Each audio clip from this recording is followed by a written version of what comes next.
malungit tutaw mergid other belau roku ngarat sel my cred belau malungit tutaw mergid. Mr. President, good morning to you. Vice President, Madirekal President of Senate, Hokons Paules, Madirekal Speaker of House of Delegates, Sabino Anastasio, Marogulo good belau recline my bedul, malungit tutaw gorgomiu, Madirekal biru, ma epirclay, with tutaw marogun basil, marubak tel belur belau rokil ngarat sel my cred belau, maklubaw malungit tutaw, esola ngarinya special guest gidera tutau elanga ngal belau dia na telo geringi di atala tir belau ya mala atra part di wainga tala tir belau at maka atra magyala se okay, but anyway nganga ngatianga ngatelo mesta yan credentials ni man gora mal impressive oh masar ngo geringi dai gali disela toil madu geringi malo pemnora school kirel. The aware about the start, the Solan Sakil was a callback number again, 488-4848. Okay, 488-4848.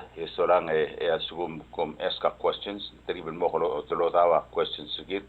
Nkanga retired United States Army Light Colonel or Lieutenant Colonel. Am I right? Okay, and he's going to try to answer every question related to military. And he just retired. I heard he just retired from Army. Okay, we're going to discuss how many years he's been in and how long he was in and what kind of MOS he's got. You know, all of that stuff will be asked later. But first of all, good morning. With Tutan Mergid Rogui, Solang and Sokil Michael Moon Sang, Makipa Mamura program. Etiang la title ngil sure Mama. Army one-on-one. Army one-on-one. Bulwase, agididul army yang asema kangatiang ayaki share ideas, mawil information and kire a United States Army and its military. And as you all know, there's about 800 to 1,000 military personnel, both Army, Navy, and Air Force, and to include the Marines. That's going to be doing their training here in Palau. So it's good and a right time to have Mr. Anson to be with us this morning to address some of the issues that we are experiencing with our young men and women serving with the United States military, and they're all over the world. Okay, we're going to speak English in and out, English, Palawan, they're both official language. So he can understand Palawan, so if you want to ask your questions in Palawan language, do it. He'll understand it. And if not, I'll help him out. Okay, Badal says, Sola Malungit Tutale Gorgao, Mr. Anson. Lieutenant Colonel retired Anson will Tutale Gorgao. Welcome aboard. Mike Amlaiko. So first, I want to thank you for your service, a Vietnam veteran. Yes. And a retiree from the Army. Right. And everything you've done to enhance media relations and communications here in Palau since coming back home in 1990. So you were coming back when I was leaving. I left in 1990. I moved to California, and I stayed with my uncle and aunt in Northern California, and joined the military, joined the Army from there. Yes, enlisted man. I enlisted. Yeah. I enlisted 11 Charlie, so indirect fire infantry. Infantry, oh man. Yes. But after maybe 4 years of that, my first duty station was in Fort Ord, California. I was there. Were you? Okay. I took my basic there. Really? Yes. Beautiful area. Salinas and what's it? Monterey. Yeah. Yes. It's a nice place. It is. My basics. My company was D11. Oh wow. Yeah, that was my company. I took my basic there, and then from there I went across the continent. I mean, the United States to Georgia for my AIT. Oh, for AIT. Yeah, I did Fort Benning. Because it was one-stop unit, so we did basic training there, and then did AIT in the same area. Okay, so correct me if I'm wrong. You joined the military after college. Did you have some college education before? No, I did 3 years here in Palau High School. Palau High School. And then I finished my senior year in California, and then I enlisted. So you graduated from high school in California, and you went in as infantry. Yes. Enlisted. E1. Where did you go after that? You went to OCS? So after 4 years, I realized, I don't like walking and carrying stuff, so I changed my MOS to I see. 71 Delta at the time. Okay, MOS is stand for a military occupation status. My job. Job title, okay. So I changed to a military paralegal, and I did that for 5 years, and then someone told me, and I had accumulated enough going to college at night. There was no online college back then. Proud of you. So they said, why don't you put it in a packet? So I did. I got accepted and went to Officer Candidate School, back to Fort Benning. I was in for 23 years, and the best officers I ever come across are the OCS. West Point, they're a bunch of assholes. And OCS, I like them because they can relate to me as an enlisted man. Yes. So you spend some time as enlisted man, so you know how it feels to be a private corporal and all of that stuff. Yes. So when you become officer, you more like you can relate to who am I and what I do as enlisted man because you've been there once.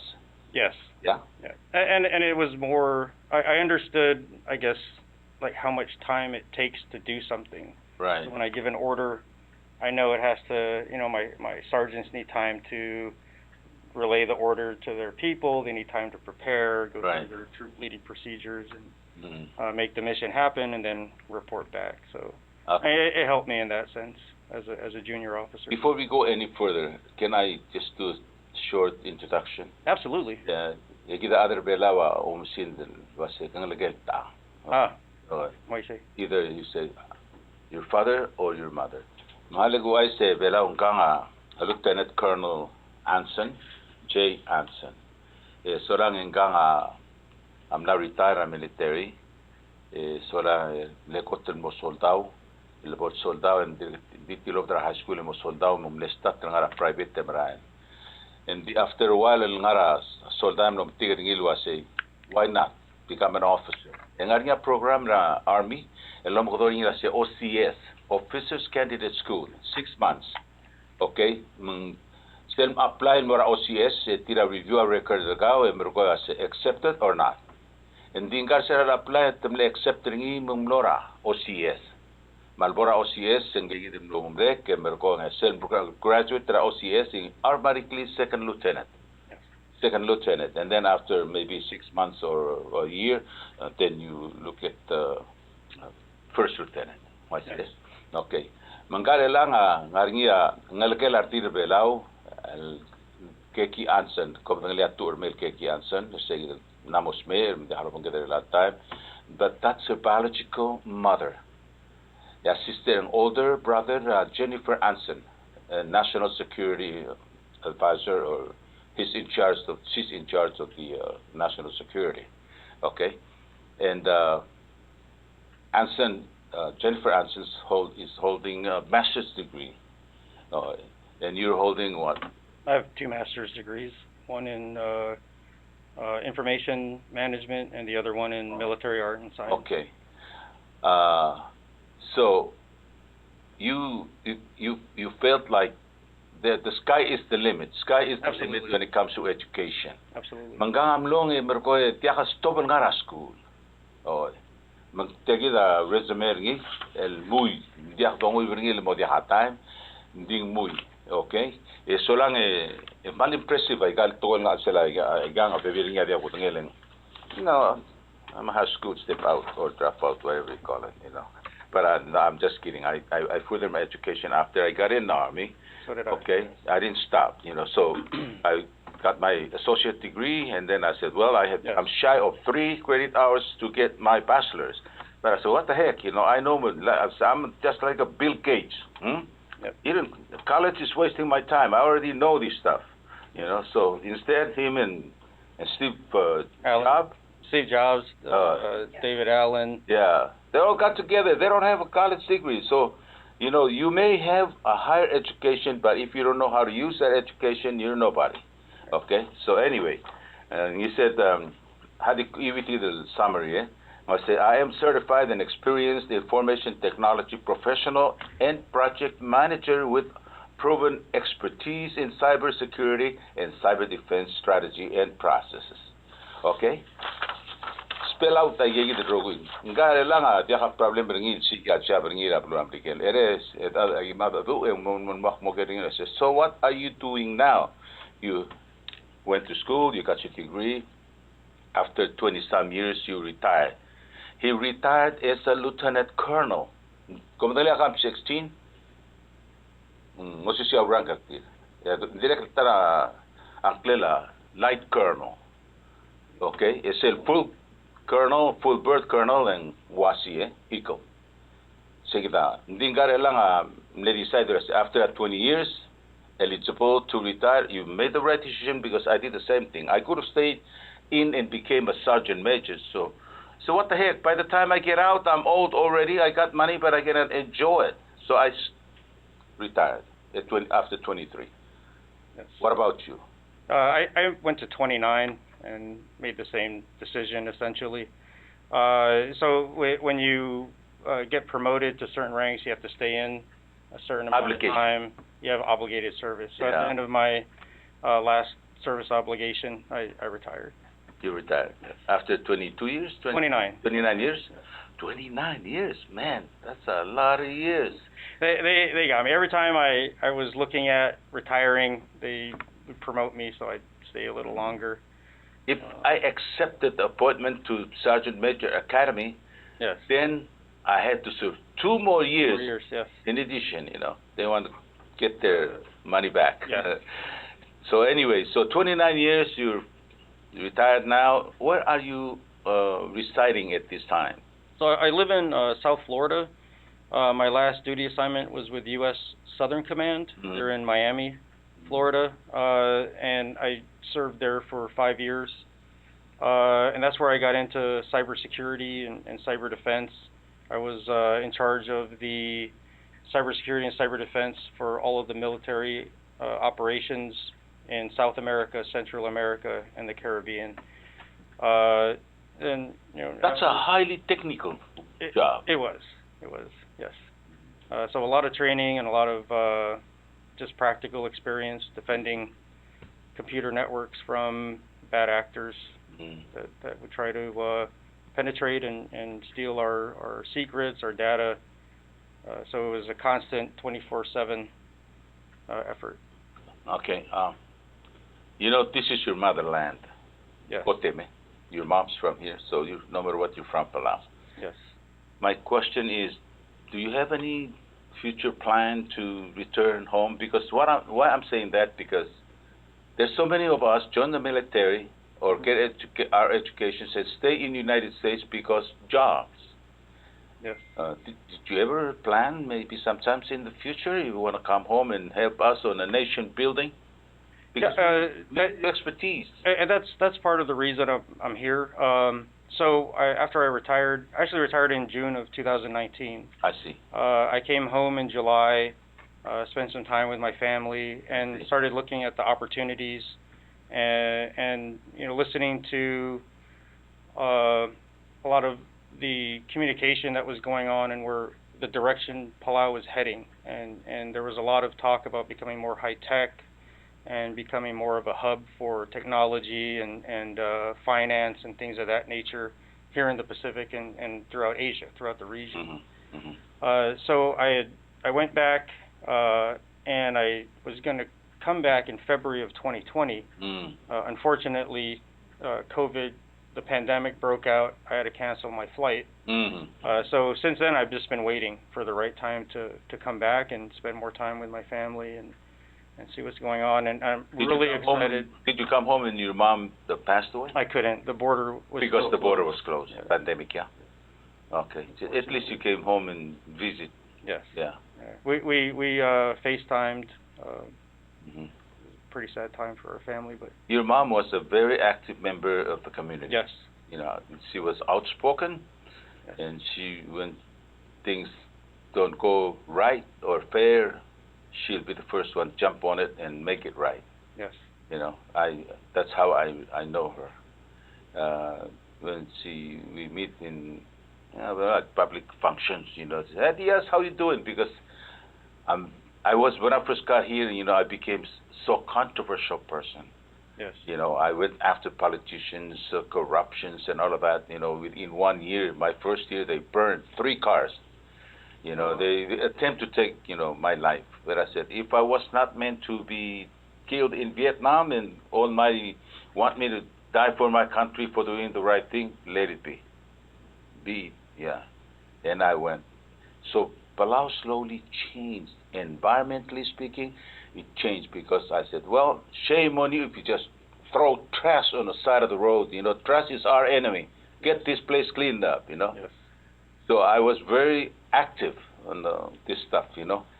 And now I'm 72 years old, so I'm slowing down. Right. You know, I'm doing like documentary work. I just came back from Las Vegas after I visited Hawaii. There's some of our patients going to hospital there. Okay. So pay a visit. When you stop in Hawaii for like a layover. Yeah. Just call them up and go and visit. Those people need attention. They need somebody to save. Okay, I will do that. So when you have time, stop by Hawaii. You know, I don't fly straight from Houston to Hawaii.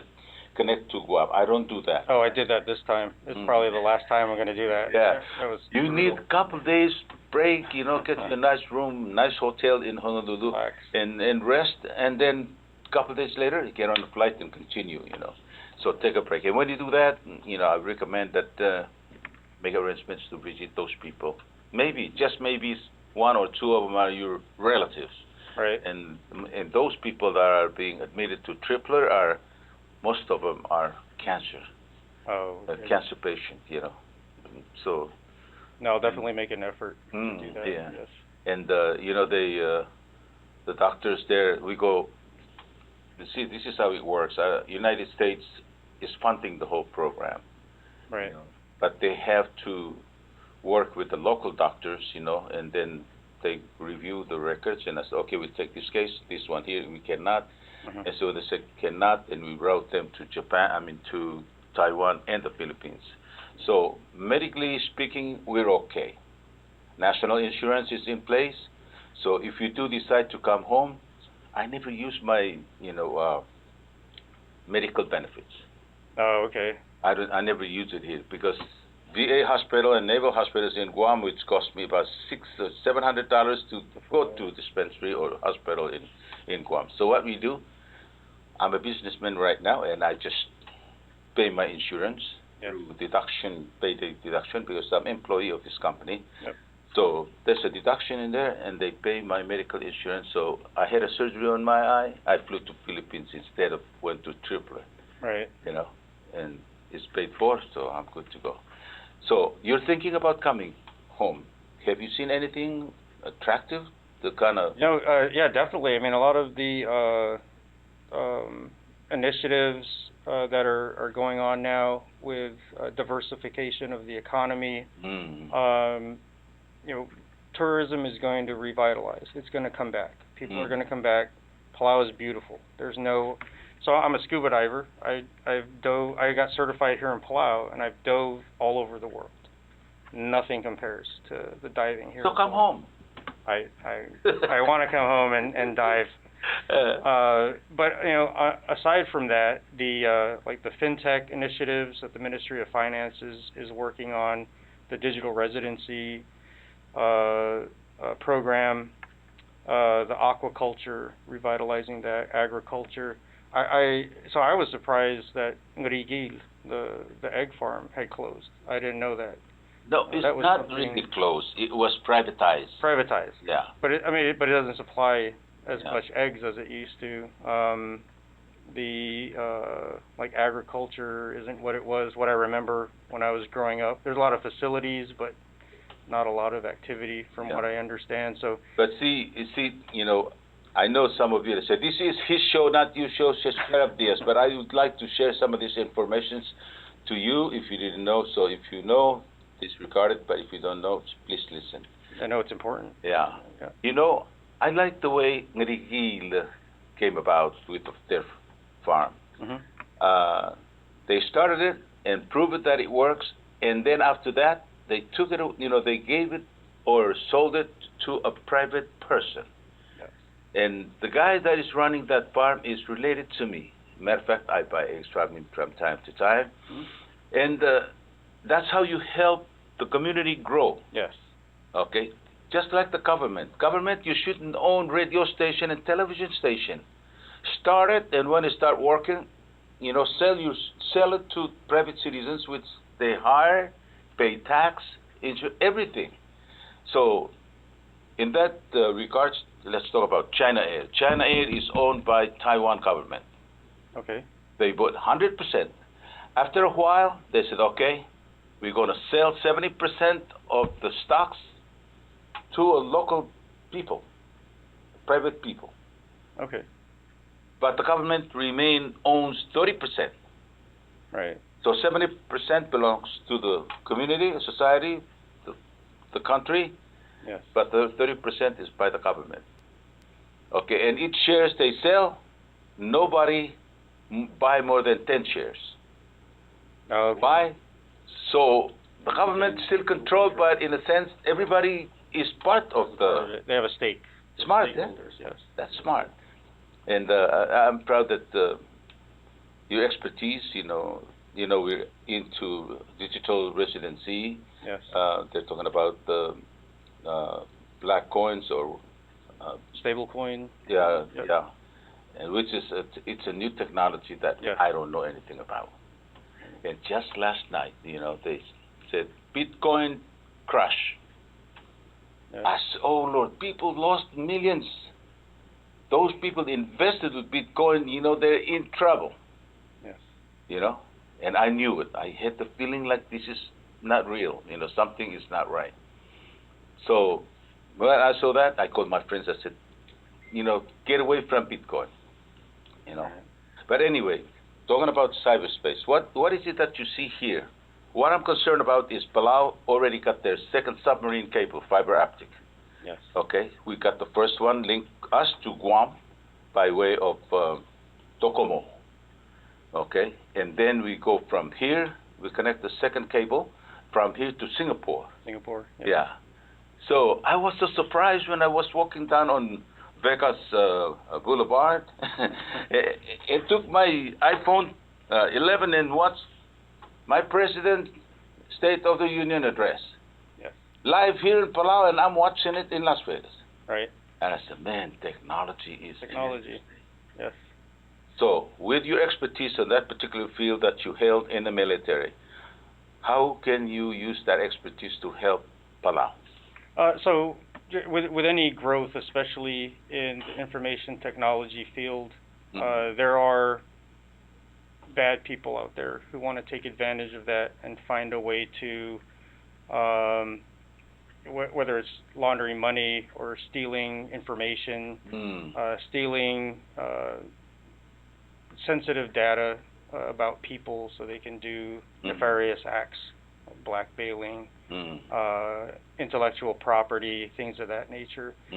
So it's important as you expand any kind of network, like putting another fiber cable in, establishing a digital residency program, establishing a cryptocurrency or a stable coin, which are two different things. A stable coin is usually tied to the dollar, so you're not going to lose your entire livelihood unless the dollar goes away. But cryptocurrency like Bitcoin, there is some volatility. Yeah. It uses blockchain technology, which, given time... What's the difference between blockchain and Bitcoin? So Bitcoin is the actual cryptocurrency. The blockchain is the technology that secures it. And it uses, if you can imagine a warehouse full of hundreds of servers and equipment, So every time there's a transaction, they process it, and you mint. It's this process of making more coins to sell to more people, and so the value is gained the more transactions that occur. Whereas a stable coin is different in that it's the same as a dollar, except you don't have to carry cash around with you. For example, I went to lunch yesterday at the Canoe House, and part of the incentive to eat there, they give you canoe bucks, these little paper coupons that you can bring back, and it gives you like $2 off of your next meal. Well, a stable coin would be worth $2 anyways, but you don't have to carry it. You carry it in your phone, and you can scan your phone and pay and get the $2 discount if you go back to the Canoe House to eat. Sir, I went, like I said, I went to Vegas. I wasn't surprised. That the new, I call it new norm. Yes. All you need is credit card or debit card with your iPhone or your phone. That's all I use. Because I went over there and that's how I learned QR. What is QR? Quick response. How do you use that? Can I have a menu? No, sir. You don't need QR. Yes. And there's a napkin holder right in the middle of the table. It's got a QR. You see that? It's a square. Yes. A lot of dots in there. Yeah. That's a QR. Oh, I see. So how you use it? Just your, iPhone is equipped like when you take a picture of that. Yep. Everything has come to life. Right. So Imelda did it, and they say, see, that's just fried chicken. So all of that big menu and everything, is not on the table. It's right there. You're going into airline. Everything's digital. Everything digital. With your phone. Yeah. And there's a lot of there's a lot of goodness in that, because I mean Palau is very environmentally conscious. We're very with the marine sanctuary. That's right. Keeping paper and plastic and things and trash off the roads and out of the So what is it about us? Are we clean? Is our country clean? It is. I think so. Compared there's a lot of trash that I think it's floating in from other places. Oh yeah. But compared to what I remember growing up, there's definitely a lot less trash and pollution here. And when I came after I retired, and I was so pissed off, we still have the old bridge, man, all kinds of graffiti. I remember. Oh man, it's so dirty, And the first impression, anybody comes to Palau, the first impression is they see the place is trash, they're gonna join up and trust the damn place. Yes. But if you show them that environment is our responsibility, then everybody comes into Palau will follow that. Yes. So you gotta set example. And I think things like the pledge, that you take at the airport to take care of the environment, the fees that you pay, it's a conscious decision to pay money and pledge that you're going to take care of the environment while you're visiting. Initiatives like that were very, very useful. The smart thing we did, we came up with a marine sanctuary. Yes. That was amazing. Our tourists come in and pay to see how clean our country is. Yes. And we just had Ocean Conference, not too long ago. Yes, I watched it on streaming. Did you? With the technology, that enormous screen that was in the gymnasium. That was very impressive. We didn't pay for it. Nature Conservancy and other NGOs donated some money in millions of dollars. Yes. And we fixed the entire gymnasium and also the area around it is surrounding really nice. Yes. And we already have trained our young children to keep this place clean for them in the future. Right. Yeah, and they're doing it. And they're so proud of their environment. And I give a lot of credits to our former president, Tamir Musa, because he is the champion, environment, the champion anywhere in the world. Because he went to UN and sell the idea of keeping the place clean, and now everybody believing in that. If we trust this ocean of ours, and the fish, where are they going to go? And being poisonous because they eat poison from plastics and all of that stuff. That's one of the differences between here and South Florida. A lot of the fish in South Florida that you catch, it's catch and release, and it's not because they're trying to save the fish, it's because they're not edible. Like barracuda. Barracuda. I caught a barracuda.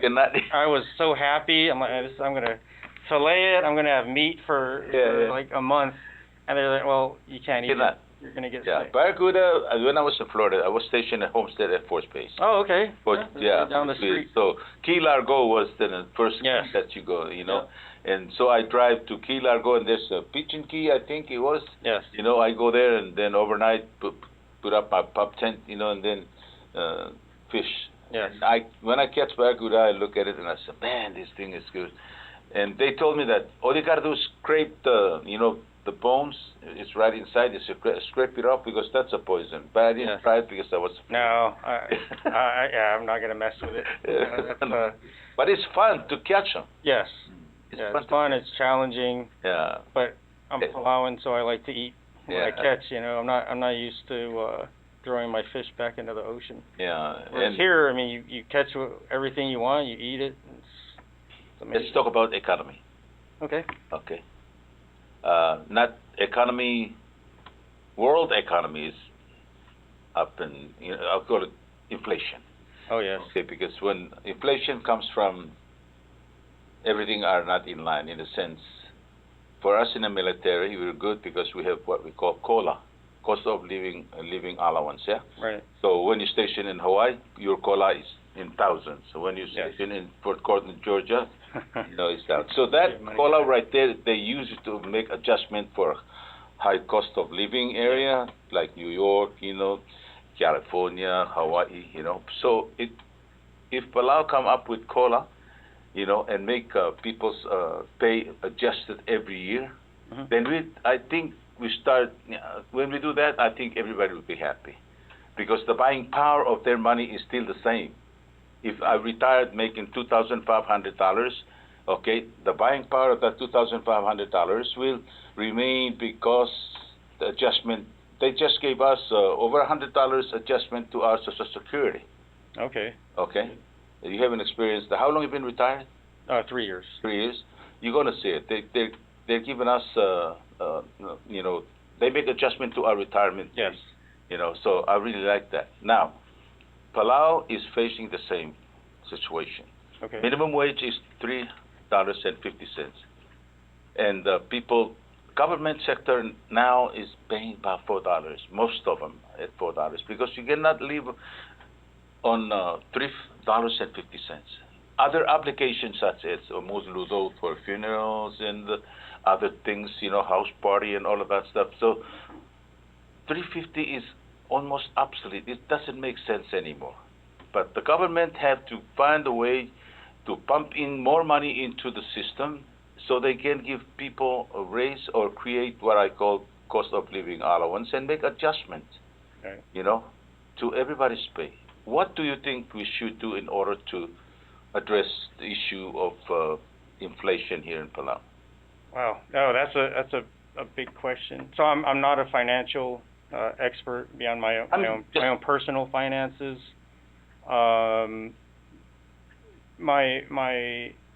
This is just my opinion, and from what I've seen is, and from what I understand, as from a security standpoint for Palau. Economic security is definitely at risk right now because of the hit the tourism industry took because of COVID. So definitely need to diversify into other things to make sure if there's another pandemic, which a lot of in the near future, that we're not caught in the same situation. That you have something to fall back on. So a question for you, from that $3.50 minimum wage, how much of that is tax? Like goes back to the whole thing? No, how much it goes back to the government as tax? 3.5. Not 3.5? 6%.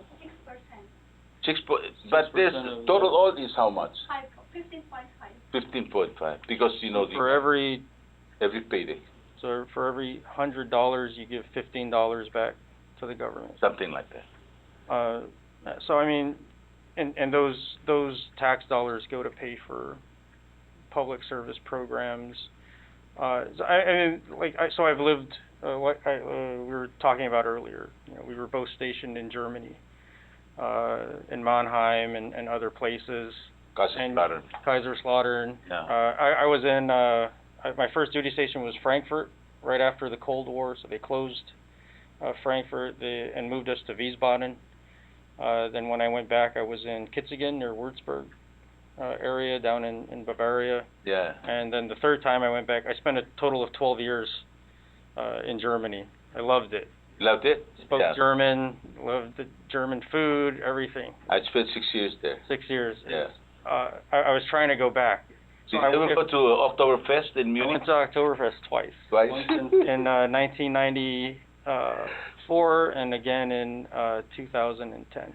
2012. They still do it like the old days, drink and dance non-stop? It's crazy. Yeah, crazy, yeah. I mean, you don't have to know anybody. Just grab anybody, Yeah, just grab a table and grab a table. Yeah. I like the smaller fests. Yeah. Because starting in April, there's a festival in every town, and some are bigger than others, but it's just. Germany is a very unique place, like every town have their own beer. Yeah. Parkbrau, and what's the other one? They have. I was drinking. It's a green bottle. I forgot. Parkbrau, Lowenbrau. Lowenbrau. Yeah, Lowenbrau. Lowenbrau and Grosch. Yeah. Was a very popular and one. And their beer is stronger, 6%. U.S. is 3.2%. You drink a 6-pack German beer, you're drunk already. Right. Yeah. It was. But the other thing I learned there is they pay almost 50% tax. That's good. And they have their medical care, their the roads, the infrastructure. Copenhagen is doing the same thing. Yes. 50% of their earnings is tax. But they have a free medical, free school, free education, free transportation, yes. You name it. So the 50% of $100, which comes to $50, they say, that's their pocket money. But everything is paid for. Yes. Yeah. You're not paying. A lot of the variable costs are taken out of the equation, and it's more. It is they build programs that benefit everyone, and there's no question. Who's going to fix the road? Who's going to improve the hospital? Who's going to do this? That it's already known. I'm paying this money. I expect that back. Well, from the government. This is my own thinking. Let's address the inflation in Palau. I'm looking at the lifestyle have to be readjusted for every Palauans, Like they used to, for example, if they're drinking 6-pack every after work, Monday through Friday, 2 beers a night, or reduce that consumption of beer and make some adjustment to other expenses in the family. And that's how you survive through this inflation. Yeah, and that's where I'm. Like personal finances. I budget and I save money and I spend money for different activities. I make a conscious decision what I want to spend my money on. I don't make a conscious decision that I want to pay taxes. I don't think anybody does. It's a necessity to make any government work. So it's. As far as addressing economic issues like inflation, you have to look at everything holistically. Import taxes, taxes on services, income taxes, which are never popular unless the people paying the taxes see a benefit. Yeah. What am I getting for paying, this much taxes? Are you married? I am. Yes. How many years you've been married? This is my second marriage, so we just got married in November. 6 months. I beat you because I've been married 5 times. Really? Yeah. Congratulations. You're lucky. You second time around. You're a good-looking man. Who would keep marrying you and? But I said you. What is the word? Brick. Brick. No, it's not brick. I think some people like yourself. You're lucky. you know. I am. I've been very The fortunate. second time around, you met the right woman, you know. Yes. But me, the next time around, going to be the right one. I said, Lord, give me the right one. Yes. Yeah, and he's working with him. I work with him now. There you go. I'm working with Lord right now. Please give me something that I deserve, you know, or whoever you know, marry me deserve. But another thing, like, don't give up. I mean, no, I don't. Life goes on, and yeah, and other opportunities. So your wife from here? No, my wife is from Colombia. Oh.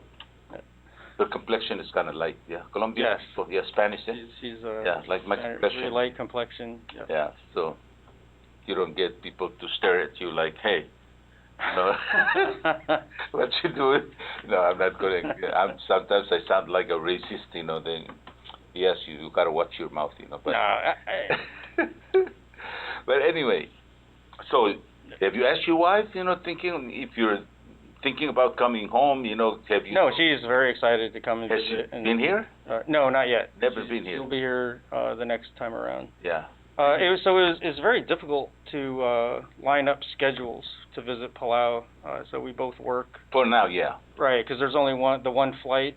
Right. A week, so it's really difficult. By mid next month, they're going to increase flight. You know. Oh, fantastic. People are still concerned and they're afraid of COVID-19, so they're. You know, I took a chance, you know, Imelda went to Philippines, came back, I said, it's safe not to travel. So I said, okay, let's go to Guam and try it out. So we went to Guam and came back, we didn't get sick. And I said, okay, now let's go to Hawaii, to United States. So we went around and came back, we still didn't get sick. So now we're thinking about flying again. So I think the variant now is pretty weak. From my personal experience, I've had COVID 3 times. The first time was like the original COVID. I had no symptoms except maybe the sniffles, like a little runny nose, but no fever. I wasn't on. I didn't feel like I was going to die or anything. The Delta variant, I got really sick. I'm not able to scuba dive now because I got to wait till my lungs are recovered and I passed the pulmonary exams But now you're not positive. No. And then the third one when you wear that, then it's just because I have to. I'm following the rules. I'm trying to be a good citizen. Yeah. And son of Palau. Okay. And I mean these make sense. I mean it's to like public security and public safety is very important. Yeah. And so like programs like this that the Ministry of Health and Human Services do are important. No, but then I had the Omicron, and I had nothing. I didn't even know I was sick. I got tested because someone else was sick that I had been around, so I went and took the test, and I was positive, but it was like nothing. I felt absolutely nothing. You survived through all 3 of them? Yes. Well, we got, what did you get, Pfizer or Moderna? Moderna. Okay. I didn't get sick until after I was vaccinated, which is strange. After the first dose. You probably had it before you got I probably did. I just I never left my house to go and get tested. Yeah. Well, for us here in this company, we didn't want to go and get 2 shots, you know. No, neither did I. So what we did, I said, okay, Johnson & Johnson, is it available? Yes. Yeah. Only for the bedridden and disabled. And I said, we're disabled, so please come in. So they came, Gave us J3, boom, boom, boom. And then we waited, you know, about 6 months later. Okay, you due for booster. Yeah. So we all went and got our booster, and now they said if you're 55 or over, you're due for another booster. So Wednesday or Thursday, I'm going to go and get mine. Now I just try to follow the instructions from CDC and the government. Yes. You know. Yeah, I'm due. I got my second. So my first Moderna shot. So a quick VA story. I made my appointment at the VA in Miami to get my Johnson & Johnson because I wanted the 1 dose. And it was around the time where they suspended Johnson & Johnson because there was some danger to pregnant women, possibly. Yeah. And I didn't worry about that because that was my argument. But they didn't tell me. So I kept my appointment, and they're like, all right, you're going to get your first dose today, and then you got to come back in 6 months for your second dose. I was like, wait a minute. Johnson & Johnson is only 1 dose. I was like, well, no, you're getting Moderna. We're not giving Johnson & Johnson. I stayed. I got the shot, and it made me really. I argue with them because at the time, it's still until today we're still working together with EOC, yes. Emergency Operations Center.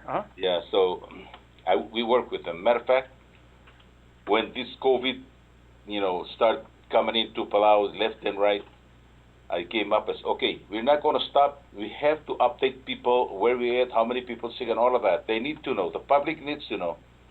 So you know what I did? I changed the broadcasting system of our radio station to do remote broadcast. Okay? We had a phone like this over at the National Hospital. Okay. Okay, and the minister and all of his specialists and doctors and everybody sitting over there and talk, and I'm here talking. They watch me, we talk, and we get the message to the public. Right. No, that's innovation. And we did that for over 2 years. Some of the local stations complaining about it, but I had the expertise. I didn't have to import the expertise. I already have it. Right. So anyway, I said I can do it remotely. Okay. Yes. And they were happy. Until today, I'm still working with them, disseminating information in regards to COVID-19. They still have the equipment there. And the equipment is still there. Yeah, and not only that, but other customers. The president came here last week, and then the vice president the next day. Senator Rubay was 2 days before them, and we open our doors for them to come in and sit right there because the COVID started. Yes. If you have been vaccinated, then I don't have no problem with you. Right. Okay, and yet wearing mask is your option. Right. You want to wear it like the way you do it now, or you don't. That's your prerogative. But we finally, after 2 years and a couple of months, we finally opened. So when Mr. Adelbai called me and asked me if you can come on for a talk show, and I said, sure, why not? And you don't have to be a senator to serve your country. You don't have to be delegates to serve your country. You can serve your country from anywhere if you Absolutely. choose to. Right. Yeah.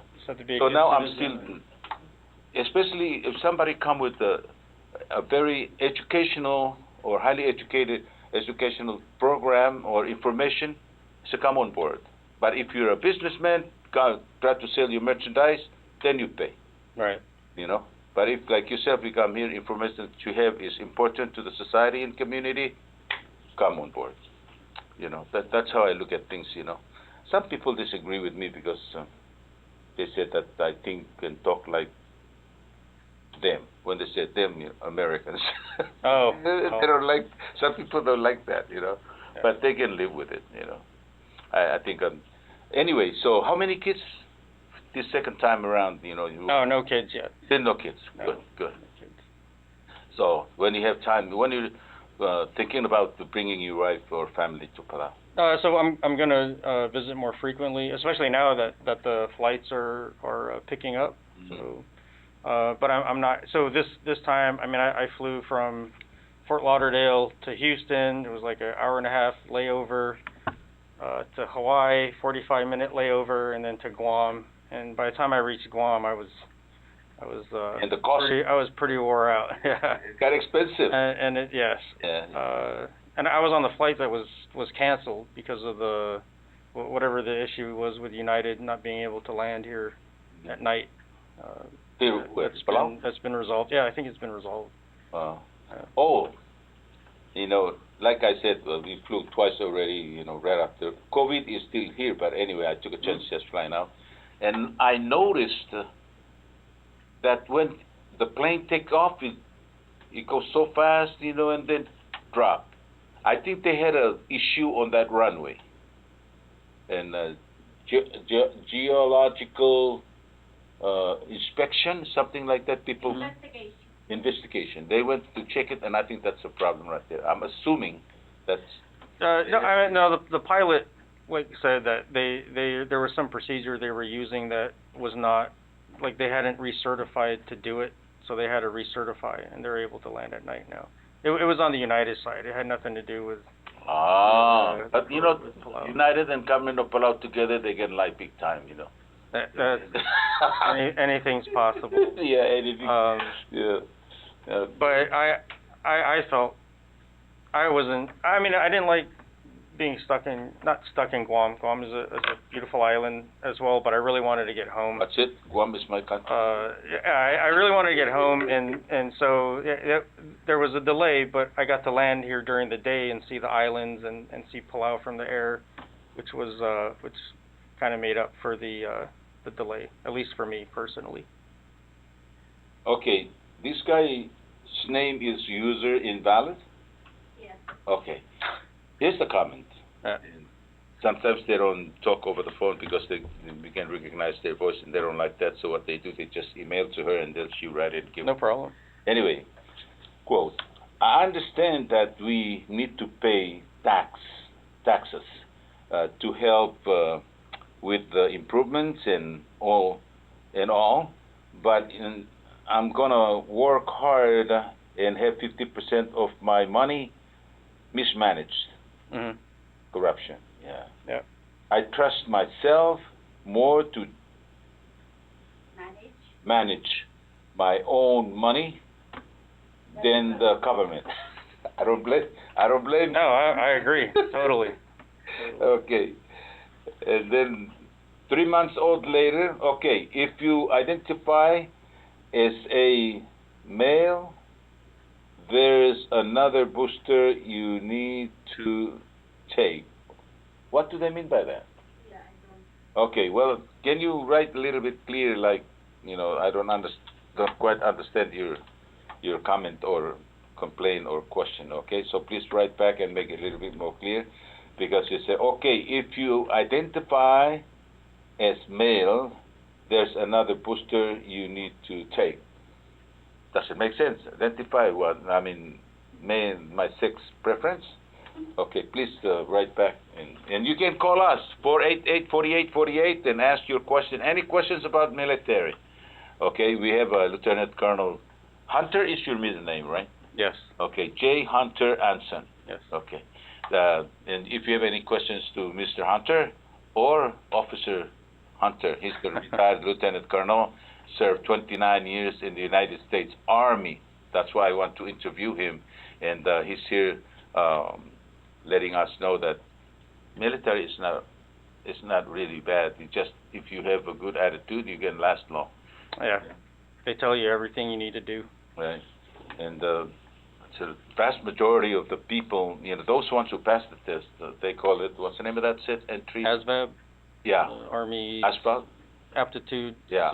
Something, yeah. Anyway, there's a series of testing they do, and then when they pass, they wait until the delay entry program. That's what I did. Yeah. I did the delayed entry program my senior year, so I actually went in the military in April, but I didn't go to basic training until August. I see.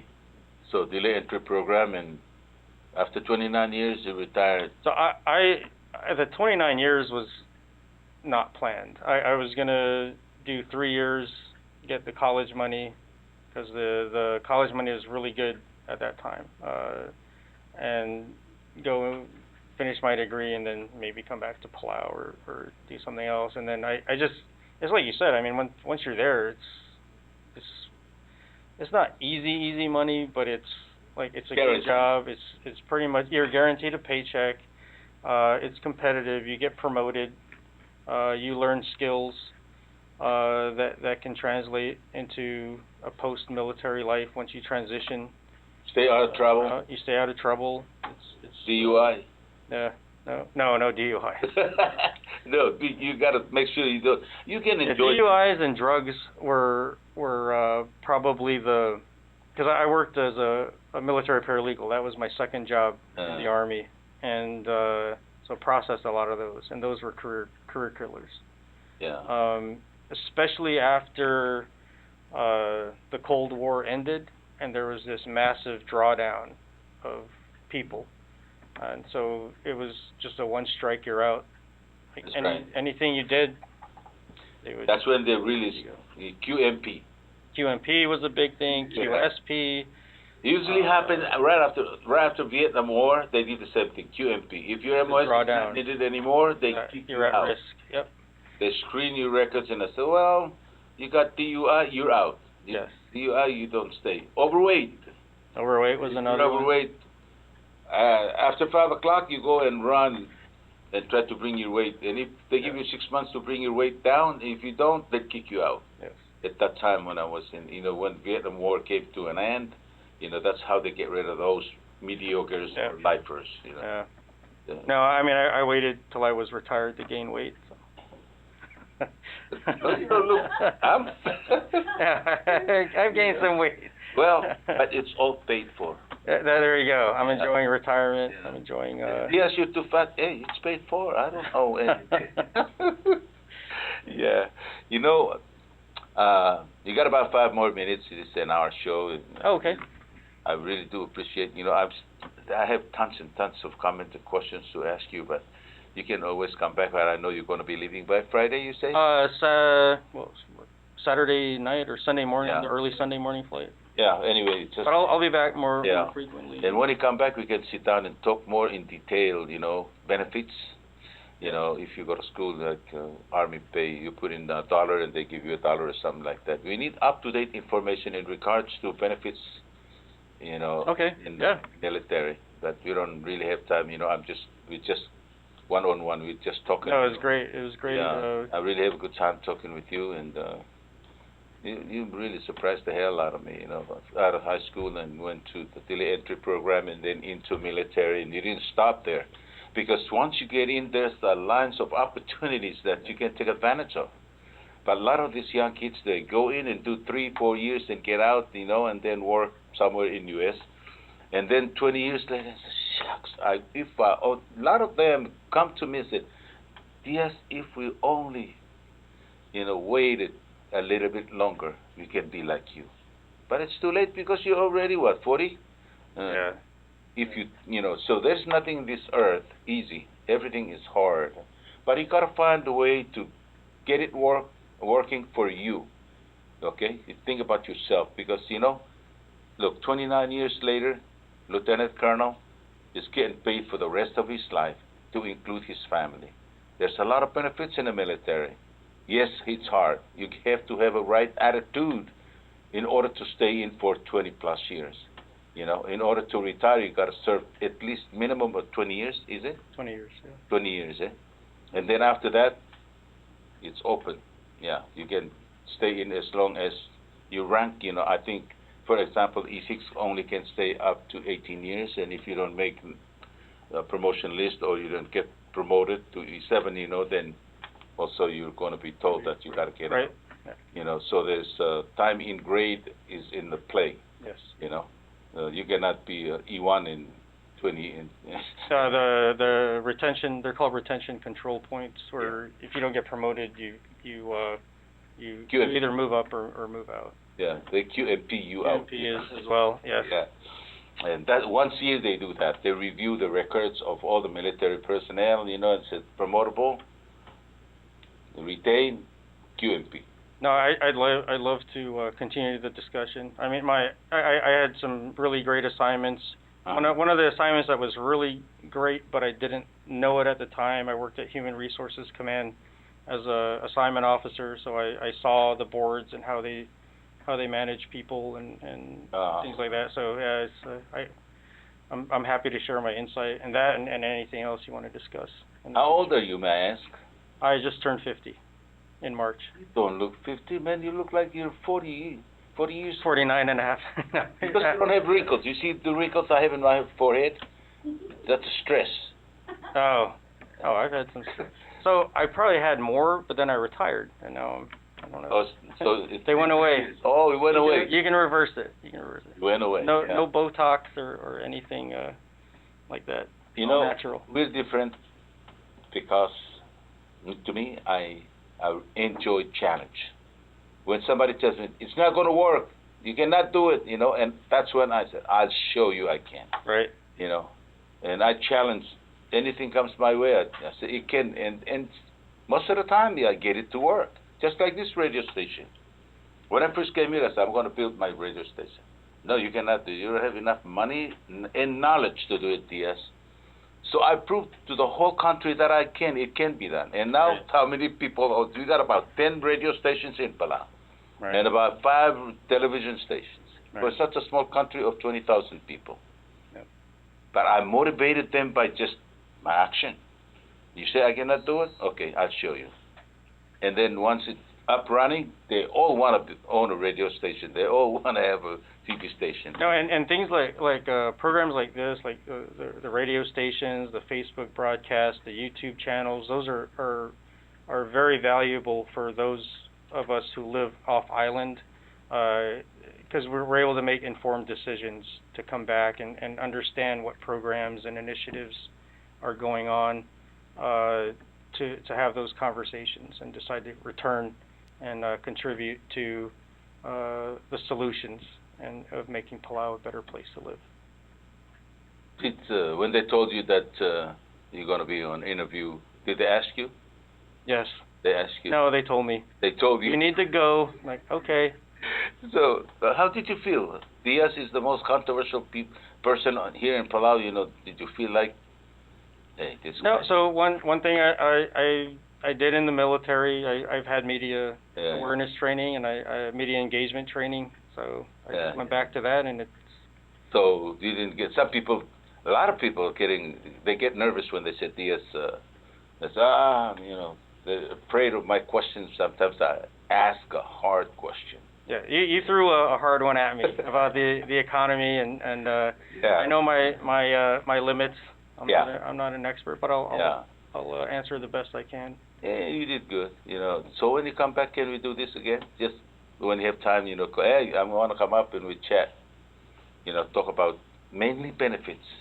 And I would love to. Yeah, and how good Army, or how our Army or how military of the United States can be part of your life and make you a better person. You know. Right. And it's very different now. So you're a post-Vietnam vet. So they made a lot of changes and improvements. I went to Iraq twice. I did 2 years in Iraq and 8 years in Afghanistan, Bosnia, Kosovo. And so the transition process now is really geared towards taking care of you and making sure you're set up for success when you transition out. So it's not just, all right, you're not in the military anymore, you're on your own. It's more soldier for life. It's more inclusive. The Veterans Administration has a lot of great programs that you need to take advantage of. Yeah, well, to tell you the truth, when they mentioned your name, and I said, I didn't know Jennifer had a brother. I said, yeah, there is an older brother. So how many brothers do you have? There's the 3 of us. 3 of you. Yes. Okay. One's in North Carolina. He was in the 82nd for military. Like 10 years. Oh yeah. He settled in North Carolina after he got out, and then our younger brother, between me and Jennifer, he lives in Miami. He's a Microsoft engineer. Wow.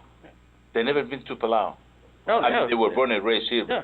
No, Joey comes back. Our younger brother, he got married at PPR. Oh yeah. 9 years ago. Yeah. Yeah. Imelda was at the wedding.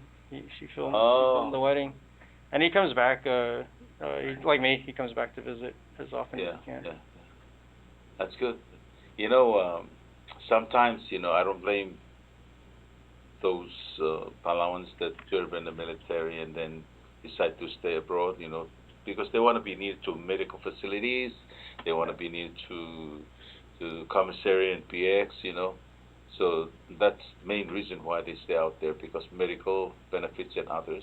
Right. So they decide to stay there. But personally, I want to ask you to come home so we can team up. We have a veterans organization in Palau, but we need somebody strong like you to move in and lead, because right now the people that running the organization is not quite there, and if you come, we can get together and make it.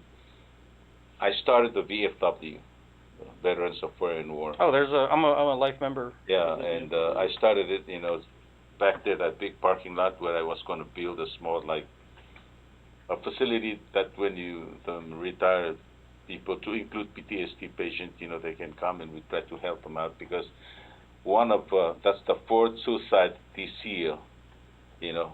Mm-hmm. And the fourth one, they just buried him last Sunday. Right. And Joy Gonzalez's son. I think he had a PTSD. He was suffering from PTSD, and nobody really identified him and helped him out. So he took easy way out, which shouldn't happen. Mm-hmm. Okay, if somebody found him and assist him, you know, but he took his own life by, you know, commit suicide. So maybe when he come back, we can, you know, organize and have somebody strong like yourself, you know, officer, you know better, you have all the latest information, you can share with us and make the organization strong that we can be part of the community and help those who are in need. I'm happy to help any way I can. Yeah. The people that are here working hard. Right. Absolutely. So we're coming to an end of this one-on-one show between you and me, and I really do appreciate, you know, that you found time to come here and talk with us, and we learned a lot from things that you said this morning. So I'm going to give you a microphone so you can say goodbye to our guest, and then we close our program. So kung mal masulang tal malungilarang ugol join ragaw tang adado. And to everyone, thank you for the questions that we had. There'll be more next time, and I'm just happy to be in Palau, and thank you for opening the borders up. I'm happy and really excited for the opportunities that are available now, and hopefully more of us will start coming back to Palau to be part of the solution. Excuse me, you know, the phone was ringing for so long, you know, and I was reading the comments, so please call back. Call back if you have questions to Mr. Hansen. Okay, and while we're waiting for the caller, sometimes I'm too busy talking with you and I don't see I don't see a person calling in, but I think it's coming, incoming call. Yeah, let's see. This guy here is in Irai. Ali, ngil tutawe Irai. Oye, will to tell Mr. Diaz, direkal mal close atangak direkal what share mo kale retired Lieutenant Colonel J. Hunter Hanson. Mong hakuk di o tingi sei de marasai de hombre ya de ir wase. Agi mal proud argao. Jay, keep up the good work. Okay. Yeah, I was listening to your very good talk with Mr. Diaz. Well, inspiring. So you continue to be an inspiration for us, all of us. Okay. From young people to the elders. But there's a big question that I like to give to you to wonder. Okay. About the because of the pandemic and economy, Palau is really, you know, it's going bad. The gasoline prices, and we have tell Mermid to Almid. Oi. Procure other Mermid, direct. Proclaim. Oh, I'm not going to keep. Kalau orang ni obugura later Roman betul. Am lewan time do setia sebelmo umrula hatingki. I see. Toal. The current. Current. Current, yeah. So with that, maybe you know, please make it a reality while we are still around, Mr. Diaz. Possible Maria begin a communication and start to take it. The Maria baby already to spell the operation. Okay. So that's my thing. Right. Thank you so much for a wonderful talk. Okay. God bless you, Mr. Hanson. Okay. Bye-bye now. For your information, you know, he's got a meeting at 10 o'clock, so you cannot hold him on, you know, any longer than what he can afford to give us this morning. So let me just read this comment came from outside. Okay, and then we're going to close the program. Please. Okay, here's a comment. Sorry, I'm off island. Where? Washington or where? Shanghai, maybe. Sorry, I'm off island, so I can't call in. What? Yes, you can. Go through Messenger and we'll catch you. Just go to Alfonso Diaz and on a Messenger and call free of charge. You don't have to use that excuse like you're off island so you cannot get hold of us. Yes, you can. Okay, what I meant from previous comment, I feel like there's always going to be another reason later down the line to get another COVID vaccine. I don't know how to answer that question, would you? I don't know. Well, I don't understand what you're trying to, going down the line where? Like the previous. Yeah. Well, yeah, we don't have time because it's got to go, so we're not entertain that, okay? I have that authority. Just Hey, it's your show. Yeah, You're the boss. Okay, and then he said, here's the last comment to say, thank you both thank you both for your service, and thank you for the great show. Oh, thank you. Where are you calling from? Saipan, Guam, Los Angeles, all these people all over the world. And you watch it. After the show, all kinds of comments, Great. Yeah, so we broadcast live on channel 26, local channel, and then we 88.5, 89.5, and then the YouTube, and then the Facebook, so we are heard all over the world. Anyway, Manong Saul, so thank you for your time. I know you have an appointment at 10 o'clock, so we cannot hold you any longer than that. Thank you so much, and welcome to Palau, and hope that you can return and help nation building. What do you say? Okay, bye-bye now. May God bless you all. Bye-bye.